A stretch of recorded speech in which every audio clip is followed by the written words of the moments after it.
Mount Everest, the highest place on Earth.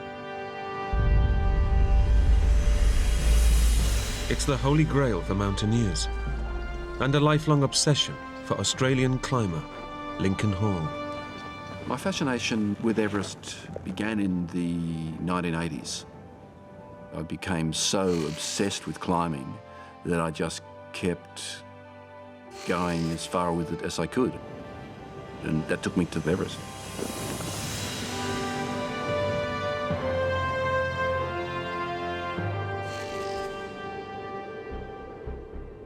In the early hours of the morning, he's going to make a summit attempt. But it won't be his first. 22 years ago, Lincoln got to within 1,500 feet of the summit before conditions became too dangerous and he was forced to abort his climb. When I got down to the base camp, I was overwhelmed by disappointment. It was almost like a poison. I just couldn't let that happen again. But now, aged 50, and with a wife and family, Lincoln knows that this is his last chance. Having a family made a huge difference to Lincoln. Even though this had been his dream for a couple of decades, not coming back wasn't an option. I'd just turned 50 and I was nowhere near my strength that I'd had back in my heyday. And I knew that the only way I was going to get through this was through the strength of my mind. Okay, Georgie. Let's go, mate. It's close to midnight, and Lincoln prepares to leave the pre-summit camp with his Sherpa guides. In front of them lie 1,800 vertical feet and an arduous 9-hour high-altitude climb. I had a feeling that I was attempting the impossible. And Lincoln knows that this year alone, 10 climbers have died trying to reach the summit.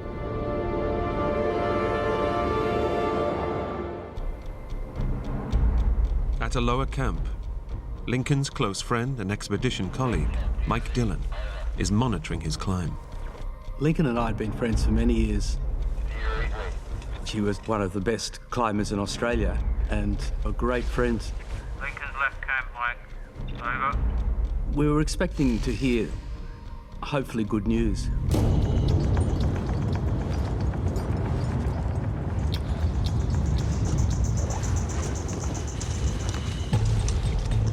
Lincoln is now climbing in what's known as the death zone, an altitude starved of oxygen, where every step is a test of endurance.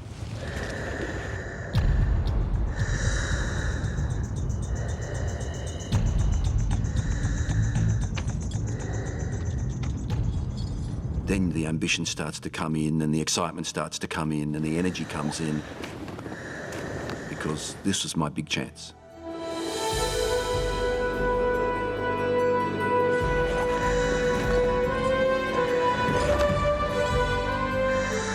It was wonderful. There were stars everywhere and it just felt like you'd already left the planet.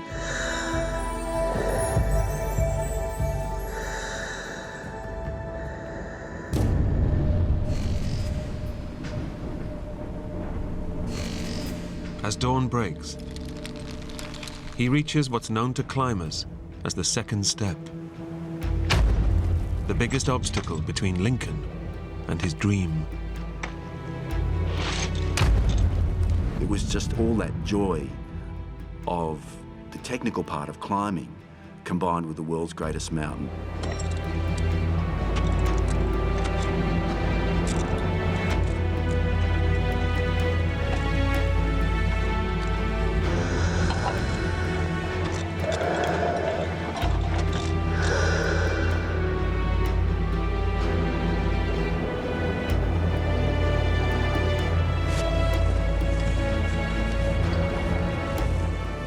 And the mountains had started to take shape. We could see the ghostly shape of the summit pyramid.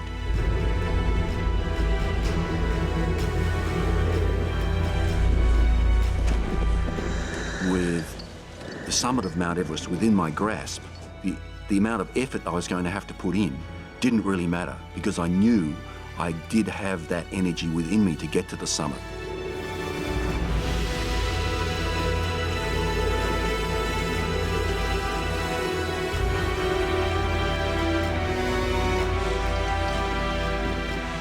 those last steps were really difficult. But I knew I would get there.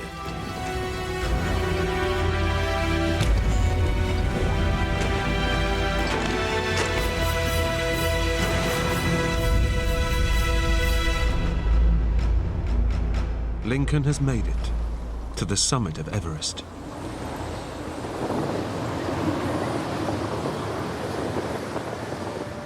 He's on top of the world. I could just feel this glow of excitement and of joy. It was just the most wonderful feeling.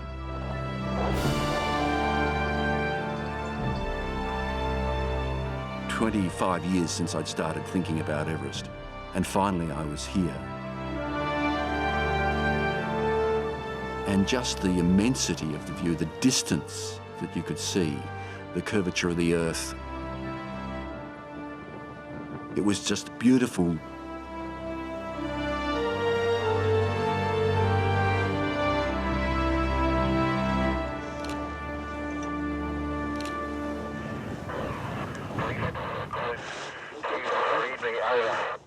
I was just walking past the communication tent when I heard his voice. Lincoln, it's Mike, over. I can't believe we're here. It was fantastic because Lincoln deserved it more than anybody. Finally. He was perfectly calm. It sounded as though he was ringing from the office. Thanks, guys.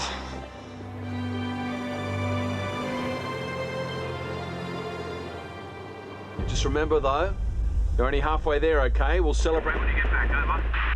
Somebody has to remind you that although it's a beautiful view, get down is a crucial thing, and get down quickly. When you get to the summit, you're only halfway there.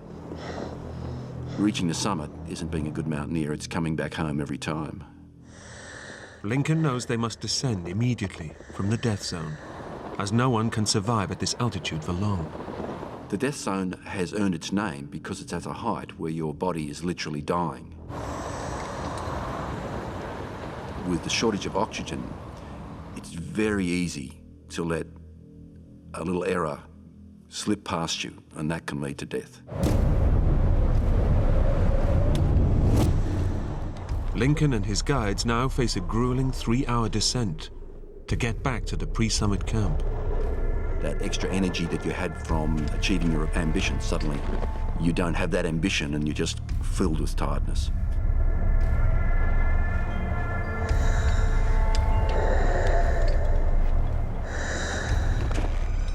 Suddenly, I just felt exhausted.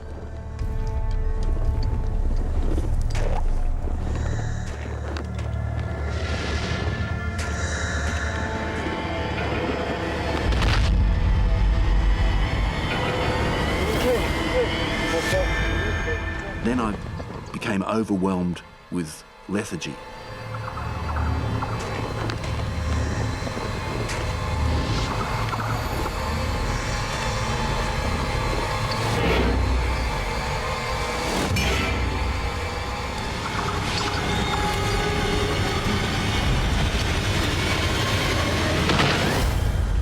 I passed out in the snow.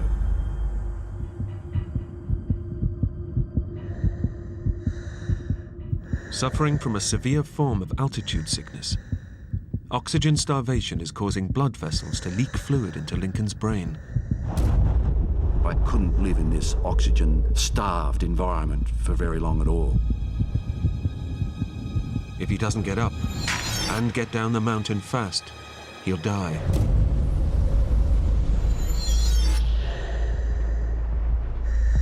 I just don't know what happened. Thank you.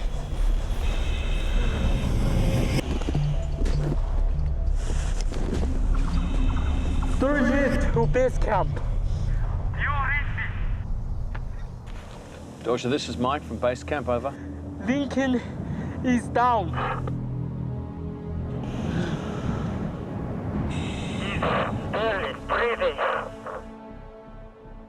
At base camp, Lincoln's friend Mike Dillon knows this is desperate news.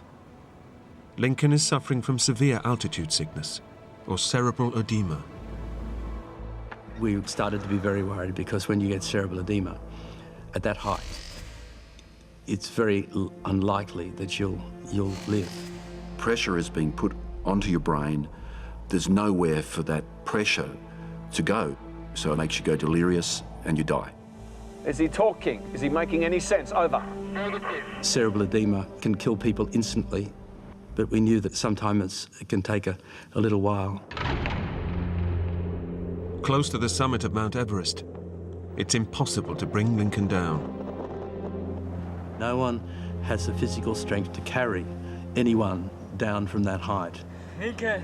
Helicopters can rescue you from ships, from being lost in the bush. You can be rescued from the water, but you can't be rescued from the summit of Mount Everest. Over decades, more than 200 people have been left for dead near the summit of Everest.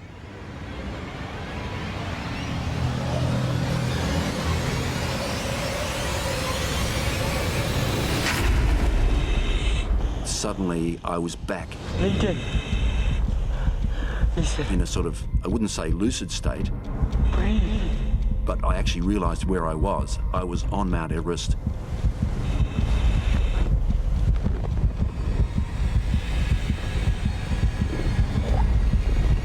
He's getting up now. He's getting up.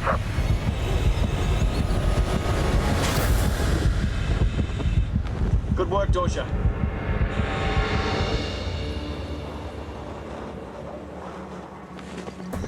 I was lucid enough to realise that I really had to get down as quickly as I could. But the fluid causing pressure on his brain is now leading to a dangerous loss of physical control. I was going incredibly slowly. I could hardly walk. I was just so weak. Everything was difficult. I would tell my legs to move and they wouldn't, and I'd force them to move, and I'd take the other leg and do the same thing.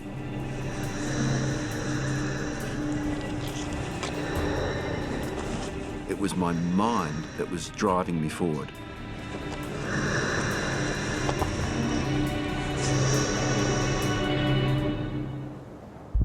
Somehow, Lincoln manages to make it back to the second step.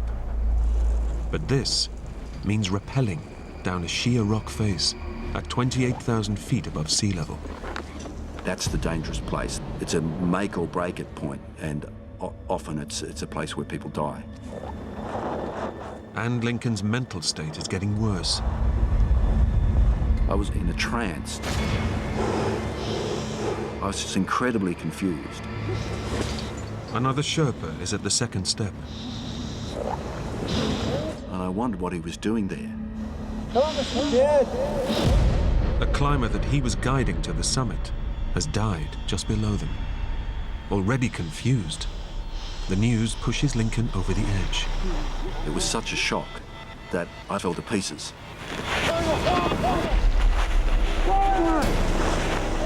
It was me battling the Sherpas. I was really on the very edge. It's an 11,000 foot drop. That's where I wanted to jump.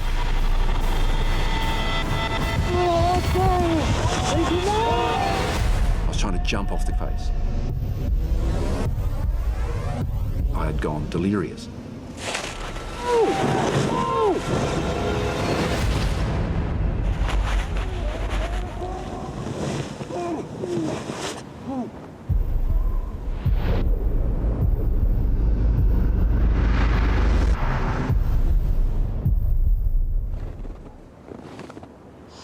Torsia to base camp. Do you read me? Over. His guide radios Lincoln's close friend, Mike Dillon, at base camp for help. Put the radio to Lincoln's ear. I want to talk to him. Okay, Lincoln, mate, it's Mike. Can you hear me? It's fine. We were his friends, we spoke his language. Even though his mind was obviously irrational, we thought that we might be able to help. Lincoln, you got to get up. Mike is Lincoln's only hope. The Sherpas can't carry him down.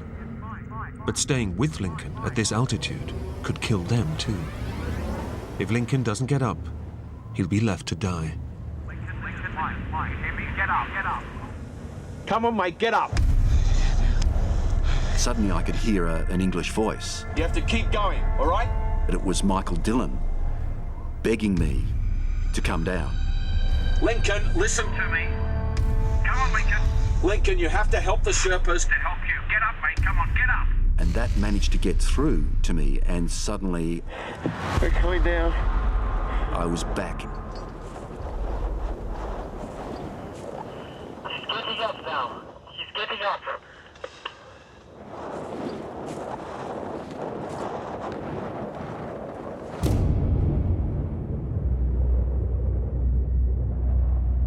But now Lincoln must rappel down the treacherous second step. And this time, he's on his own. And I needed to descend that using a rope, and there was a ladder. I started going down the rope. Lincoln!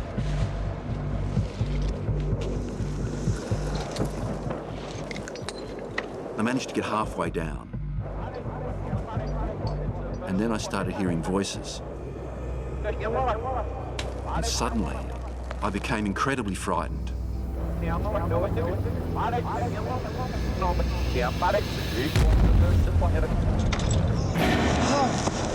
I just panicked.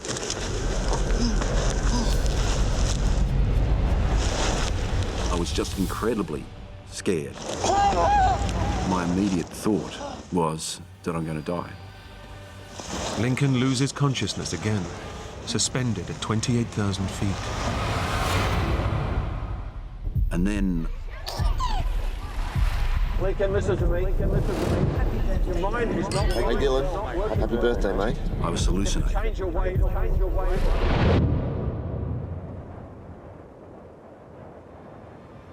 There was sort of a silence.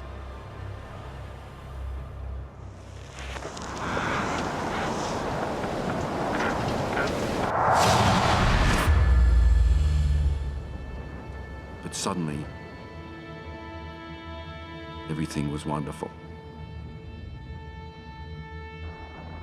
This amazing view. I forgot about everything else. I just started to feel this joy at this wonderful mountain scene with the warm colours of the late afternoon on the snow.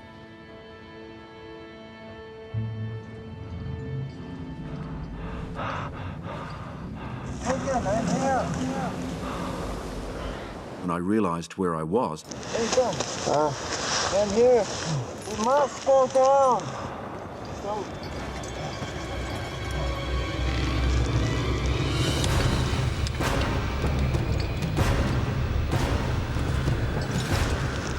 pulsing with adrenaline, I rappelled down.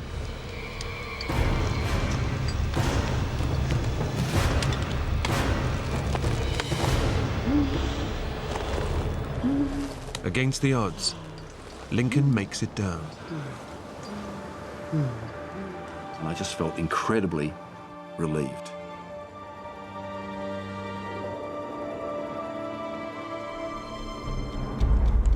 Go! The Sherpas took advantage of the fact that suddenly I was re-energized, and they kept at me. Move! Move! They just kept telling me to keep moving, keep moving, keep moving. But vital time has been lost. And at this altitude, every second counts. We knew that they'd run out of oxygen by now. We knew that meant all the effort of trying to get Lincoln to come down was exhausting everyone. It was probably the key factor that was going to kill Lincoln. But that cloak was the warmth and the welcoming of my imminent death.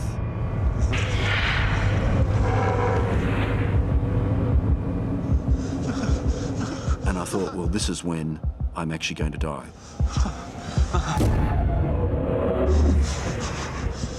And then I had horrible, horrible recognition of the fact that I would not ever see my family again.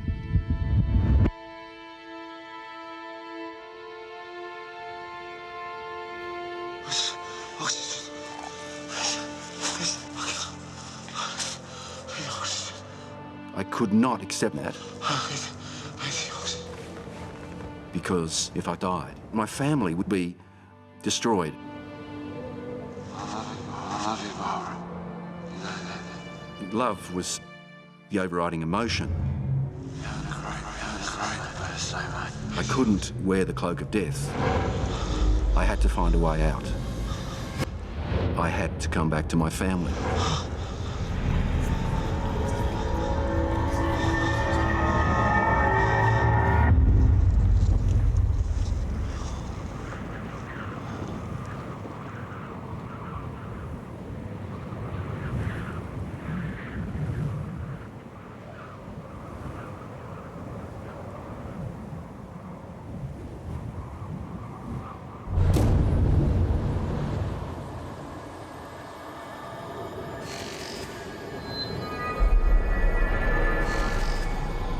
It's been 12 hours since Lincoln Hall's lifeless body was left to die.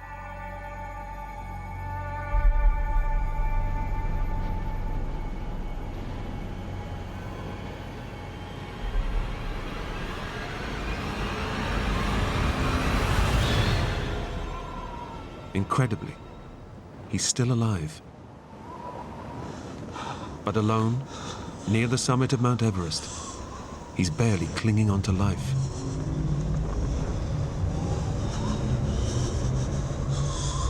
The earth was beneath my feet, and I thought, that can't be right. That can't possibly be right. This huge mountain can't be moving. Therefore, I must be on a boat.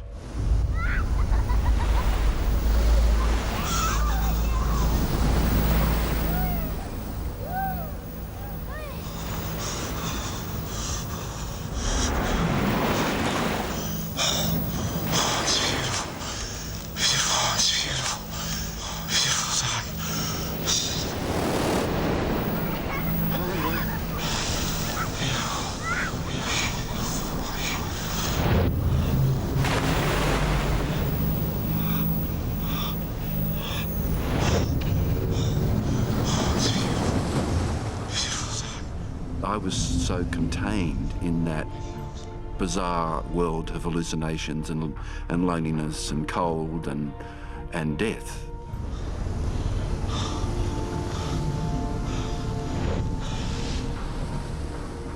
I didn't know where I was.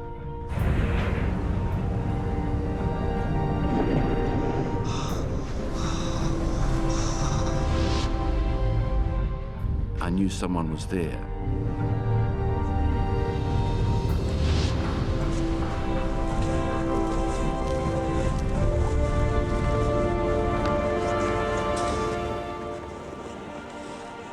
It was all very confusing because I'd been living in a very intense world of being alone and coping with that, and suddenly there were other people who'd come from somewhere. Leading one of the very last climbing parties of the season, Everest guide Dan Mazur has found Lincoln by chance. That was actually the last day that there was anyone else on the mountain. Those four final climbers would have been expecting to step over my dead body.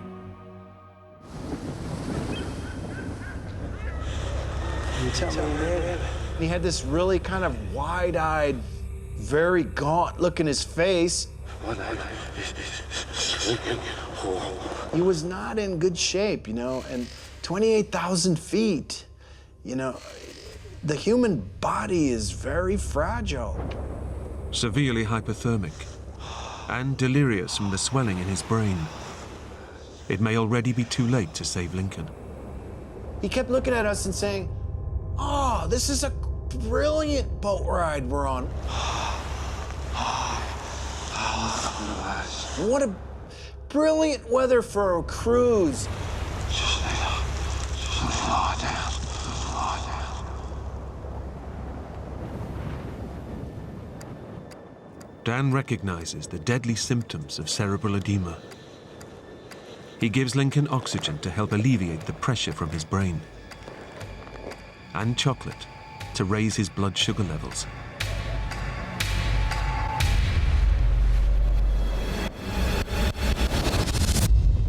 suddenly I was in the real world. I just didn't remember what happened. Lincoln is pulled back from the brink of death. Stand to sir. On 7 Summit. Team. Over. This is 7 Summit, stand, go ahead, over. We suddenly heard a guide's voice come on the radio. You have somebody called Lincoln Hall with your team. Lincoln died? He died last night. Over.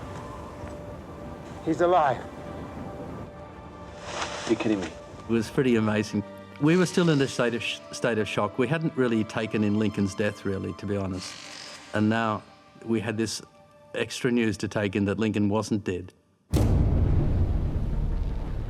A team of Sherpas is quickly mobilized to rescue Lincoln. But they are 4 hours away. And Lincoln has already slipped back into a delirious state. You can slip away into unconsciousness and coma and death extremely rapidly up there. I was hallucinating madly. He turns on those trying to save him. He fought us. He took off his oxygen mask, he ripped it off. Something here. I was trying to go back up the mountain. In fact, I was on the edge of death.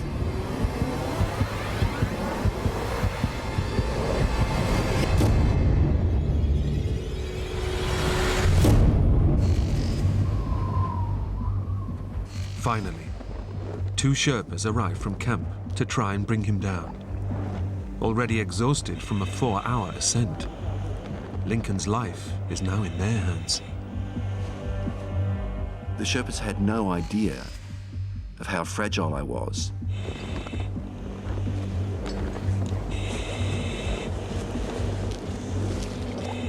I could only get half a dozen steps.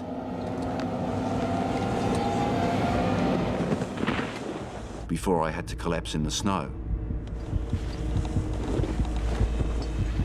The Sherpas must now get Lincoln down 7,000 feet.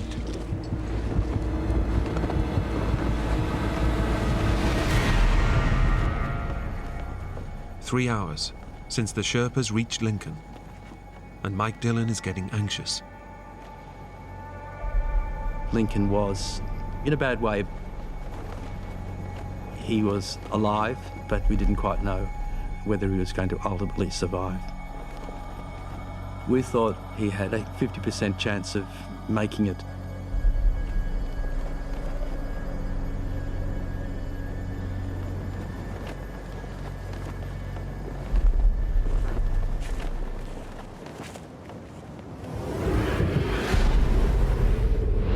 And as another night falls, Lincoln's progress is painfully slow. The Sherpas know that their lives are now on the line. I was saying we have to go more slowly. Move! Go! And they were saying, no, you have to go fast. They push Lincoln hard.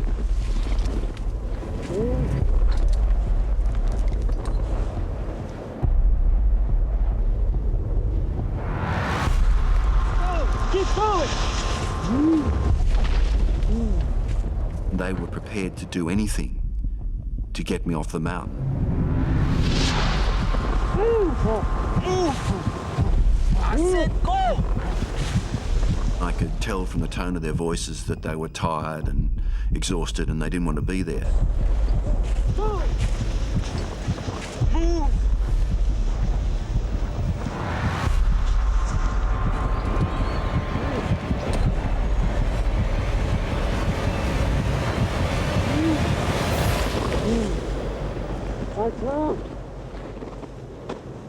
Get up!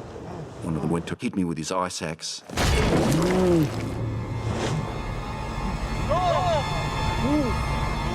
They were prepared to do anything to get me off the mountain.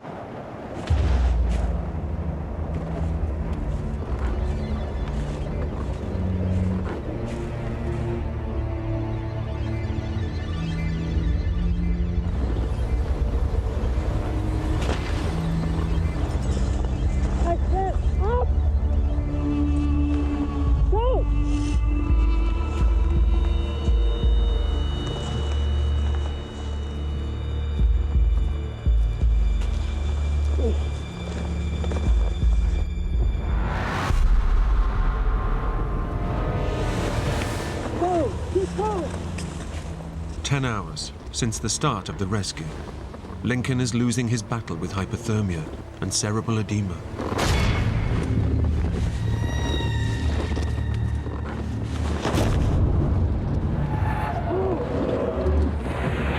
Lincoln finally gives up.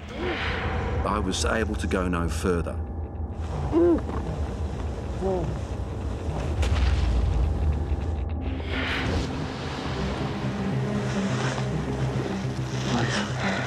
Leave me. Just leave me.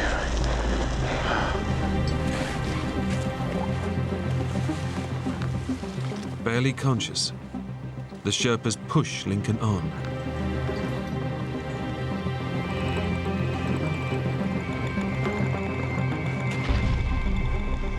The only thing I could do was just to hold on to my commitment to find a way through this.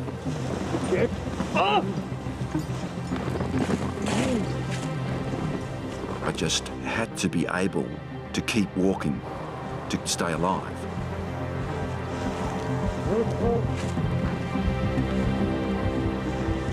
But I was going to do it.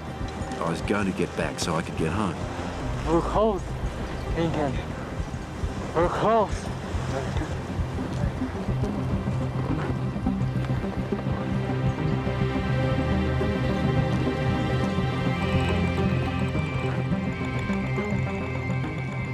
I came around a slight crest in the slope.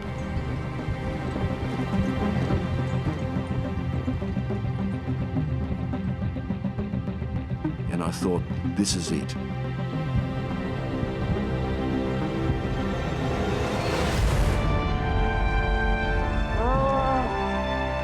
I'm going to survive.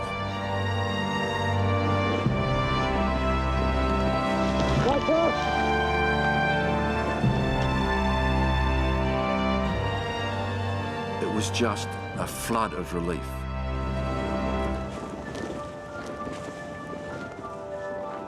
But I didn't have any energy left for jubilation.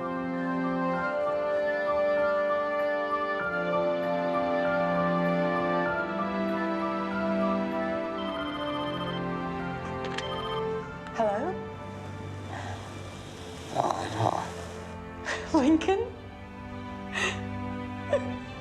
Lincoln's voice was so hoarse, I couldn't believe it was him. It's okay. She knew it was me. And that was just the most wonderful moment. It's okay, baby. I'm okay, I'm fine.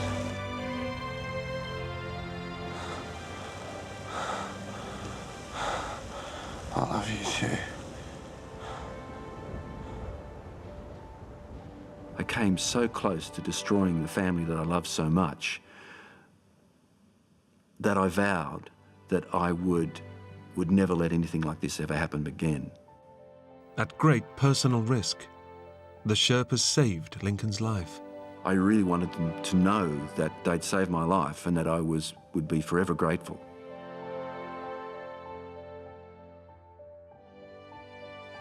Lincoln recovered, but lost the tips of his fingers and a toe to frostbite. He still rock climbs, but has no plans to attempt any more major peaks. Doctors have yet to understand how he survived so long, with so little oxygen and without shelter, in Everest's death zone.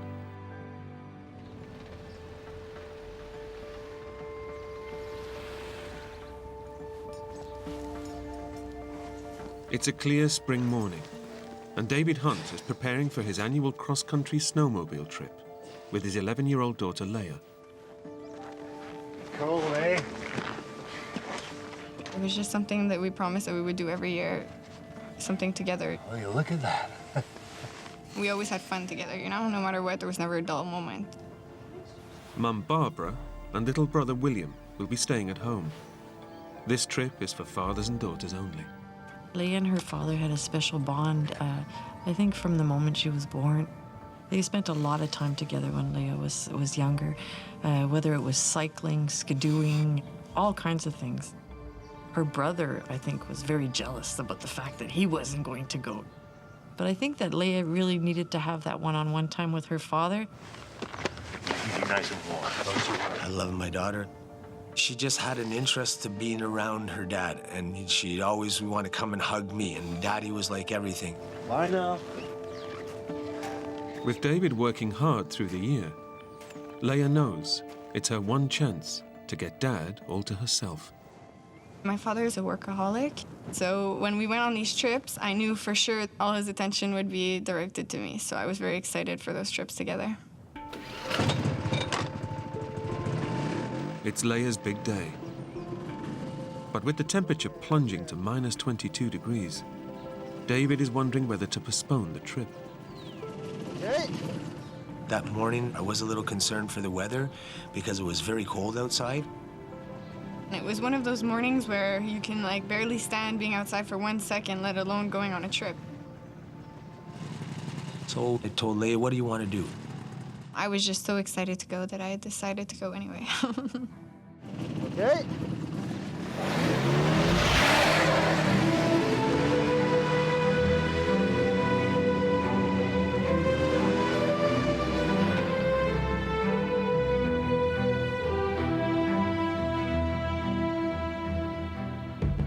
I really like snowmobiling, just the fact of having nothing on your mind. You're totally away from everybody, you're away from work. You can just enjoy the scenery and everything around you.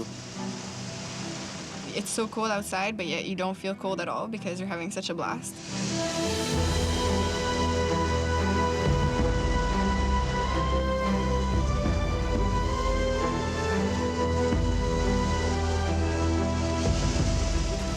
Leia and David are traveling on specially designated snowmobile trails. 30,000 kilometers of frozen freeways, crisscrossing the wilderness. Meticulously maintained by an army of grooming vehicles. The trails offer a thrilling alternative to taking the car between cities. That morning, we were heading in the direction of my cottage in Mont Laurier. It's about 700 kilometers away. The journey will take 3 days, and they're traveling light, with just a small bag of clothes for the hotels they'll be staying at along the way. Tonight, they're aiming for the small town of Saint-Jérôme. I was concerned because it was around 2:30 in the afternoon, and darkness does come in around 4:35 in the wintertime. Figured around 4:30 we should be at Saint-Jérôme. David has recently purchased a state-of-the-art, 2-seater Grand Tourer snowmobile, capable of 220 kilometers an hour. But David sticks to the blanket 60-kilometer-an-hour speed limit on the trails. Accidents on these tracks are all too common. Every year there's maybe 30 or 40 deaths in snowmobile accidents. You could be coming on your trail, nice and slow, minding your own business in a way, and just looking and admiring all the scenery and everything, and you'll come into a corner, and the 3 or 4 machines will just be coming around that corner like they think it's a racetrack. If you get 2 skidoos and 1 skidoo is on your side of the trail by 6-7 inches, forget it. It won't pass. They think it's a racetrack. Like we got Michael Schumacher on the track here, you know, and Jeff Gordon. My trick is not to travel at nighttime. Leave early in the morning and be finished by about 4 or 5 o'clock in the afternoon. That way there, you know, you won't run into all these people that are just going out for a fast night run. After 2 hours on the road, they stop for a hot chocolate and check their directions. You know, I think it's only about another half hour before we get to the hotel. And I looked at the Skidoo map, finding the closest direction to get to Saint-Jérôme. Because what is fun about snowmobiling is if you do want to go in a direction, let's say to my cottage, there's 5 or 6 different trails that you can take to get there. And one of the fun things is that each year you take a new way, so you get to see new things. So I was looking at the map and I told Leia that, look, well, it looks like this trail here is a nice windy trail and everything and all that, and that'll take us to Saint-Jérôme. Sitting in the heated restaurant has warmed them up. But once outside, they're back in the grip of the ice-cold conditions.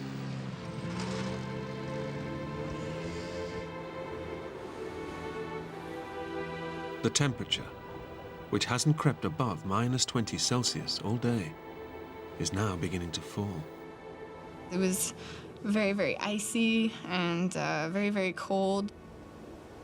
The wind would blow us. It was incredibly, incredibly cold. But right now, David isn't worried about the drop in temperature. I had no concerns on us being very, very cold. The only thing that could go wrong is that if we broke down, but then I figured we'd be able to walk. I had bought brand new suits for me and Leia, so I figured you got the best of equipment, the best for warmth, you got it all, you know, so you might get cold a bit. You're not gonna freeze, you know what I mean? And to get cold a bit, well, that's we don't mind, you know what I mean? It's wintertime, we live in Quebec, you know, you're supposed to get rosy cheeks, you're supposed to get a bit cold. Leia is already dreaming about her favorite part of their trips, diving into a heated hotel swimming pool. That was my passion. I loved being in pools. And so the idea of having a heated pool was always very exciting for me.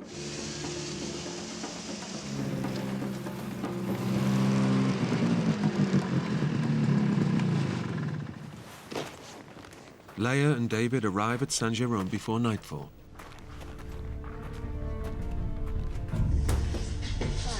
Hi there. You have vacancies? Yes, we do. Excellent. And do you have a pool? Unfortunately, we don't have a pool.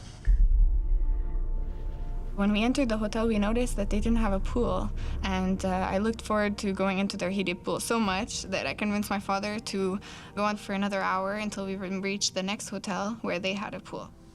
Like any doting father, Thank you. David can't say no to his daughter. So I looked at the map and I said, well, we're about an hour and a half away. So I figured, okay, Leia, no problem at all, then let's continue. We got about another hour and a half to go.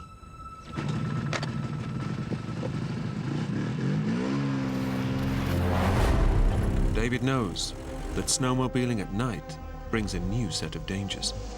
You're not in cities, so you have all these animals to deal with too. If something was to go wrong, you'd rather much be in the daytime than at the nighttime.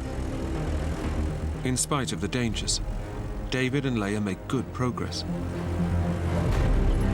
It was a new trail. We'd never been this way in the snowmobile before, and the trails were very good.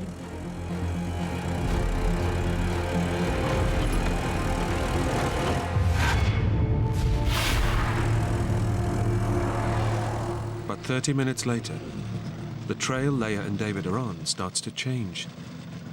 High winds have blown snow in drifts across the track, and the grooming vehicle that should have cleared it has broken down. The visibility of the trail was very, very bad. You really had to be cautious. David has to stay focused. Hidden dangers lie beneath the snow. If they drift off the track, they could smash into concealed rocks and branches. I was just anxious to get out of there and away and to get onto a better trail and to get to the motel at this point. This wasn't fun.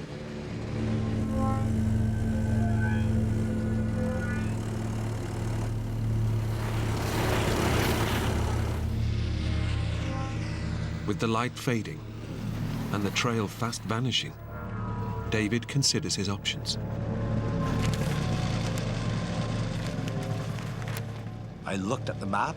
I saw that if we had to turn around where we were to go to another trail, this would take us 2 hours out of our way and that we would never be able to make it to that motel before 8, 9 o'clock at night. David faces a major dilemma.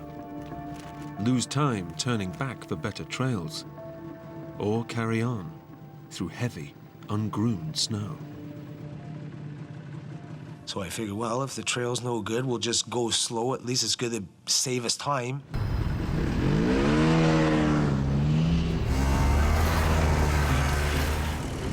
David presses on, hoping the trail will improve. But up ahead, a hidden trap awaits them. Metal guardrails, buried by the drifts, lurk just beneath the snow.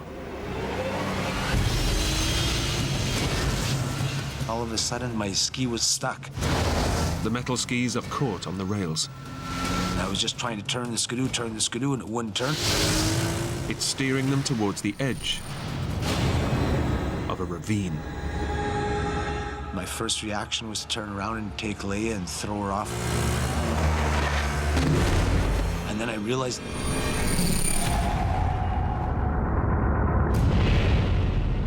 Oh my God. That's when I realized that this is gonna really hurt.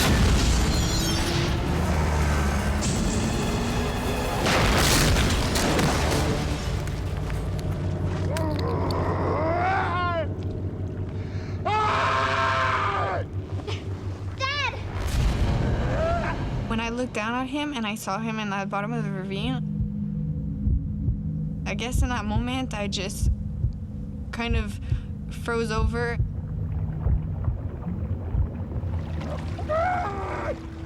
David's snowmobile has crashed into a freezing cold stream, crushing his leg and pinning it beneath the water. I was very panicky. I was very scared. Dad! Just get out, please! What's wrong? Using brute force and every last drop of adrenaline, David has to drag his legs free from underneath the machine.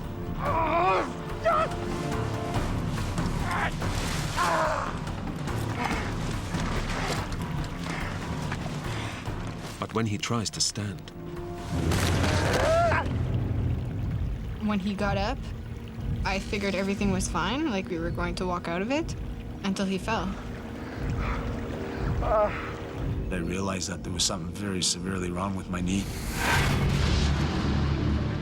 when David crash-landed in the bottom of the ravine, it wasn't just the ice that shattered. Pinned underneath 270 kilos of falling metal, David's knee took the full force of the impact and is now smashed into 15 fragments of broken bone. The slightest movement causes these jagged shards to grind against the surrounding tissue. It felt like somebody had taken a hammer and smashing your knee right against concrete. Leia! Throbbing pain I've never experienced before in all my life. Dad! Dad, please, just get up! David needs to get out of the ravine and back to a hospital fast. But with a shattered knee, he can't move. I couldn't just get up, man, and get out of there. Dad! What's wrong? David is now relying on his 11-year-old daughter to get him out. Dad, I'm coming down. But with the wind and snow suddenly picking up, it won't be easy. My father has always been there for me. Take care. Now it's my turn to show that I can help him.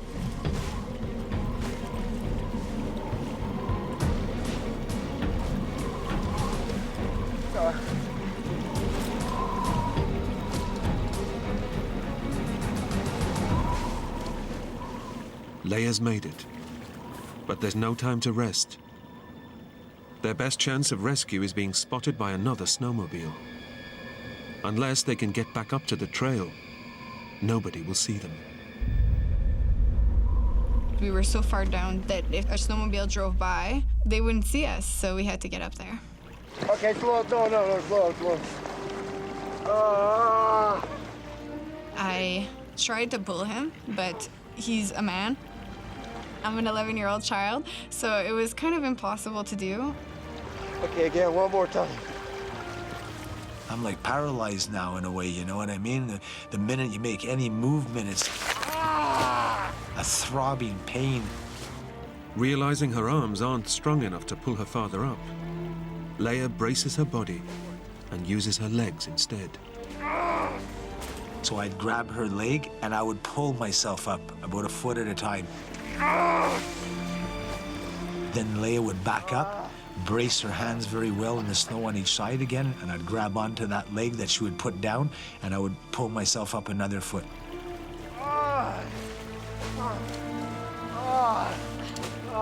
I I tried to pull him, and every time he would slip and fall back down. Every jolt sent shockwaves of pain through David's smashed knee. I wanted to quit a lot of times, you know. I figured I ain't gonna make it to the top. You know, I can't get up there. Come on, Dad. Okay. But Leia didn't want to give up. I was so determined at that moment. It was like another me that kicked in.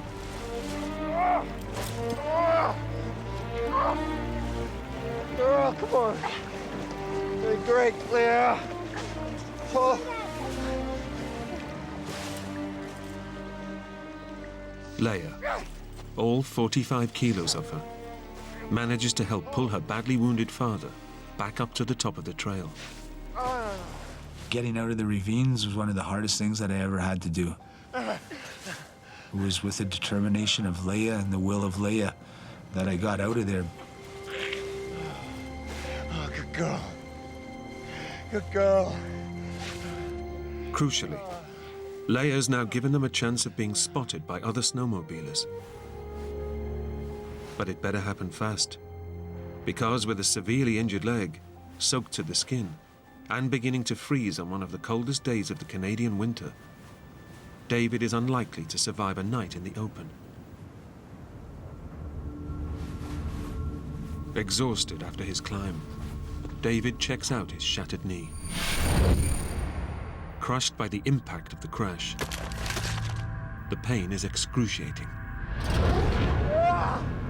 That's when I really realized how severe my knee was smashed and broken. I didn't know it was filling up with blood. Internal bleeding could cost David his leg and his life. He knows they need to get help before it's too late. As I got closer, I noticed that the only way that I would be able to get to that light was if I climbed a steep, straight hill that was impossible to reach. At that moment, I started to yell and yell and yell and just scream out, Help! Please, can you hear me? Please help! If anyone is there, they cannot hear her, and she cannot climb up the steep bank to get closer. Help! Please help me! I was very, very depressed at that moment. 11-year-old Leia has walked through the dark forest and across a frozen lake that could have taken her life, all to save her father. But it's been in vain. At the crash site, David's core body temperature is plummeting, and he's just hours from death.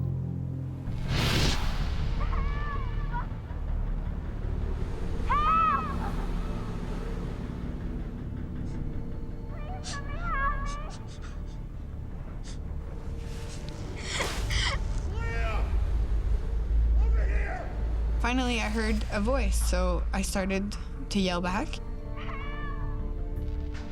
Leia! Leia! It was my father's voice.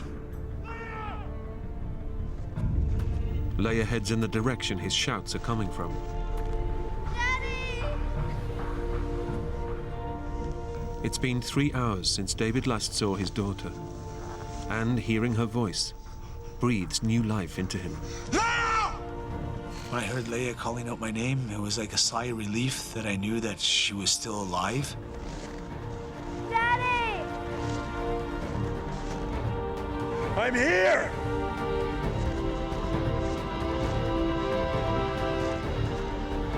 Over here!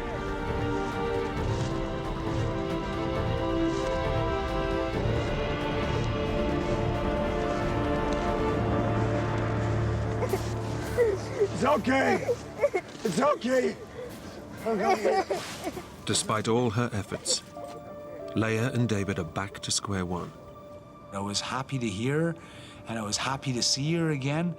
But on the other hand, I was very unhappy that she didn't make it and that she wasn't already a nice warm place and everything else, that she would have to stay here now with me in the freezing cold weather. It's okay. We're gonna be okay.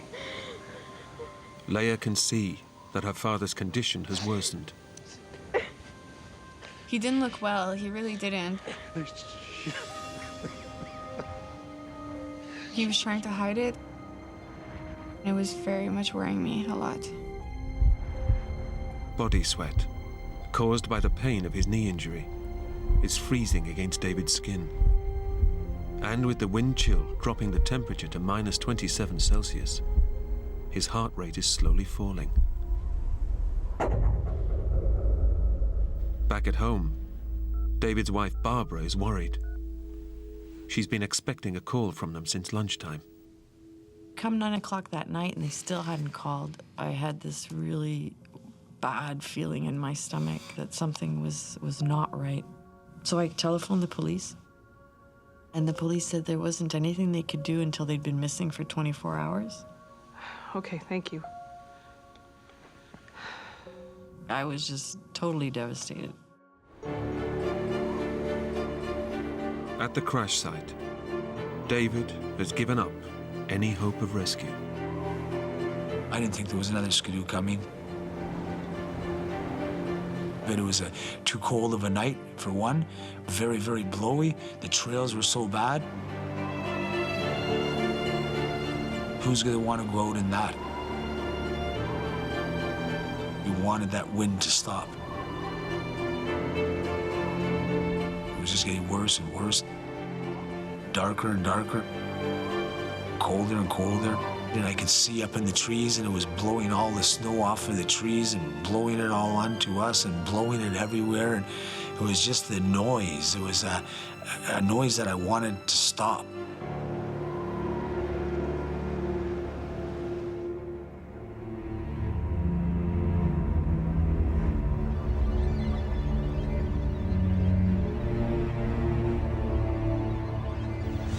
Although badly injured himself, David is more worried about his daughter.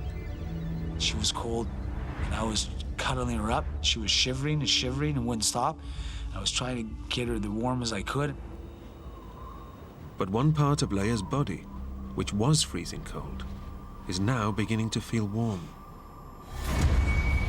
Her feet. My feet weren't cold whatsoever at that moment. They were kind of actually numbed. It's gonna be okay. Her feet are also swelling. Combined with the lack of sensation, it's a sure indicator that Leia is developing acute frostbite. The cold has frozen the fluid in her skin cells, creating ice crystals. These cells have ruptured, causing her feet to swell. Now, the blood supply is not reaching the damaged skin, and the nerves in her toes are slowly dying. Every 15, 20 minutes, I'd just be patting on her side, and I'd see that she'd move. I didn't want to wake her up, but I wanted to make sure she was always alive. David has tried to stay strong for Leia. But now, one thought goes round and round in his head. Has he just led his young daughter to her death?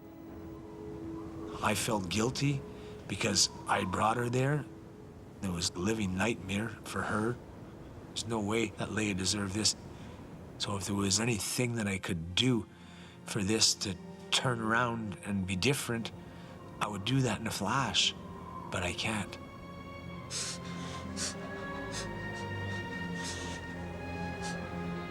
I was worried that if I fell asleep, that I would just not wake up. I didn't want Leia to wake up and for me not to be there. We gotta survive. We gotta survive no matter what.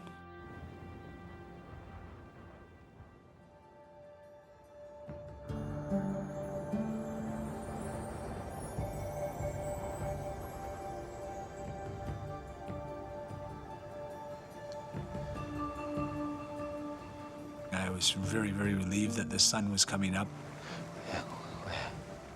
Against all the odds, David and Leia have survived one of the coldest nights of the year in one of the most inhospitable environments on Earth.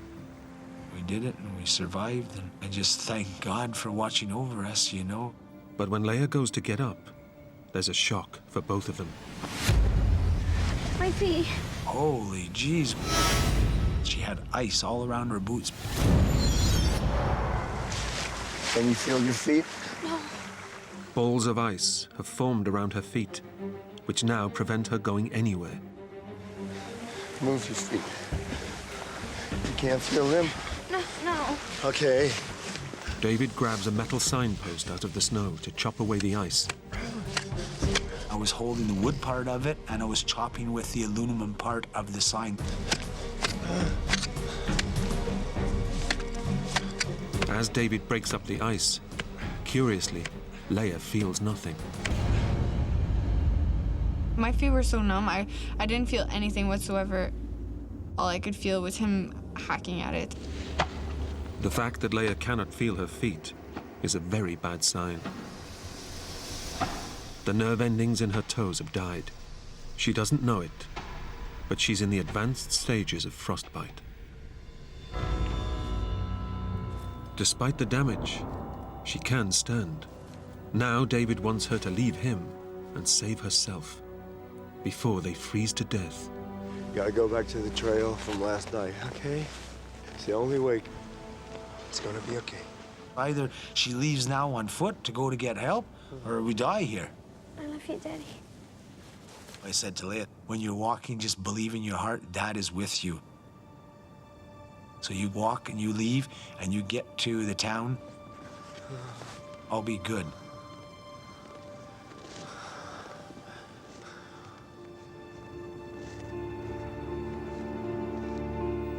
Dragging her numbed feet through the snow, Leia heads out once more to find help. I was in pain at that point. I was not comfortable at all. Back at the crash site, David knows that even if Leia finds help, it might not arrive in time to save him. He has to try and walk, or die here in the forest. After Leia left, I figured that I'm gonna go that way too. I'll try and follow her. Come on!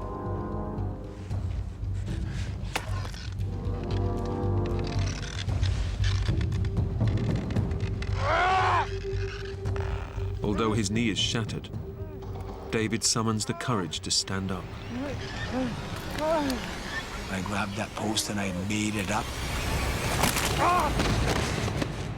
I just fell down and was unconscious.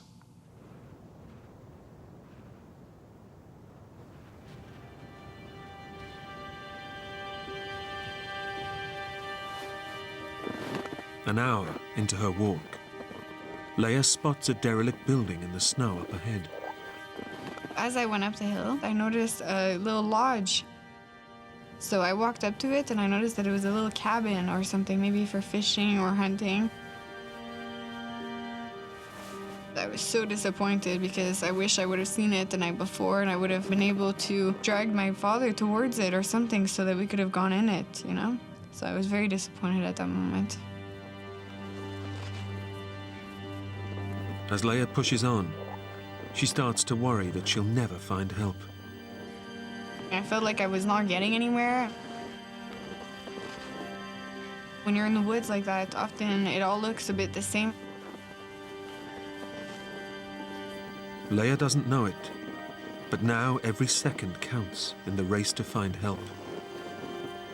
Her next decision, to go left or right, could seal her father's fate.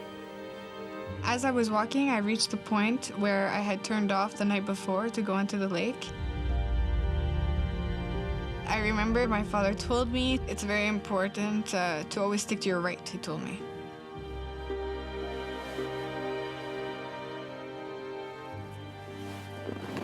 No matter which way the trail gives you an option, always go right.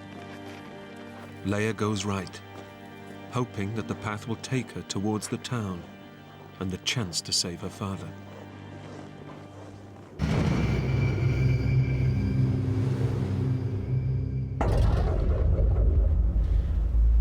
David's body is shutting down.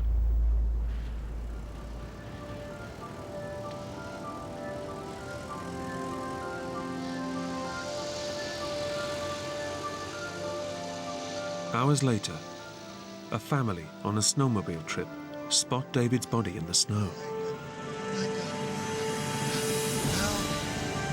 David has clung to life. My daughter!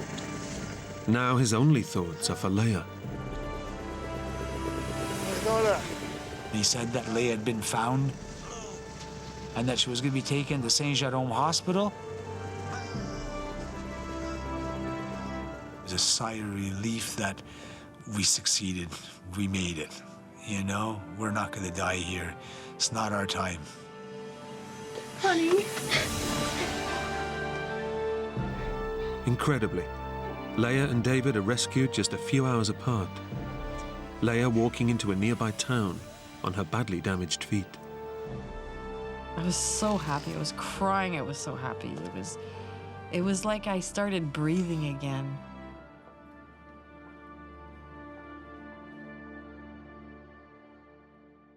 Leia and David survived their ordeal, but sustained lifelong injuries. David underwent reconstructive surgery on his shattered knee. But Leia's injuries were more severe. Partial amputations of both her feet were necessary after suffering acute frostbite. I really do feel lucky to be alive. The doctors thought that I would have been amputated close to my knees, and I managed to be able to keep both of my heels, so I'm incredibly lucky for that. And I thank God every day for it. For her incredible actions in saving her father's life, Leia was given the Star of Courage, one of Canada's highest awards for bravery. Just 11 years old and being told to go for help and not hesitating for one moment. She's the bravest person I know. I would have never got out of there without Leia. Never, ever. It was Leia that saved my life. She's my hero, you know? She's everything to me, that girl.